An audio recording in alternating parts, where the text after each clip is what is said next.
অঙ্ক হচ্ছে সবকটা অঙ্ক একই টাইপের অঙ্ক। অঙ্ক যদি 2 to the power 20 by 10 to the power 10 বা এই ধরনের অঙ্কগুলো থাকে, তাহলে সবসময় কাজ করবে এখানে যেটা আকারে আছে, যে আকারে আছে সেই আকারে লিখবে 2 ইন্টু 10। তাহলে এটা কত লিখবি বলো? এটা কত? 4 into 5 to the power 20 by 10 to the power কত? 10। তার মানে আবার শিখেছে a b whole to the power m, মানে a to the power m to the power m। তাহলে কত হয়? 2 to the power 20 into 10 to the power কত? 20 বাই কত? 10 টু দি পাওয়ার 10। তাহলে এটা কত লেখা যেতে পারে? 2 to the power 20 into 10 to the power 20 minus 10, মানে কত হতে পারে? 2 to the power 20 into 10 to the power কত? 10। এটা লেখা যেতে পারে তো?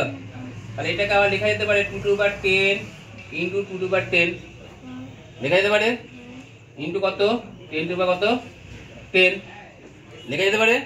তাহলে দাঁড়ালো কত? 2 into 2 into 10 to the power কত? 10। তোমরা শিখেছো a to the power m b to the power m, মানে কত হয়? a b whole to the power কত? m। তাহলে কত হয়? 10 জনের 20, 20 দোকানে 40, 40 টু দি পাওয়ার কত? 10। ঠিক একইভাবে এগুলো করতে হবে।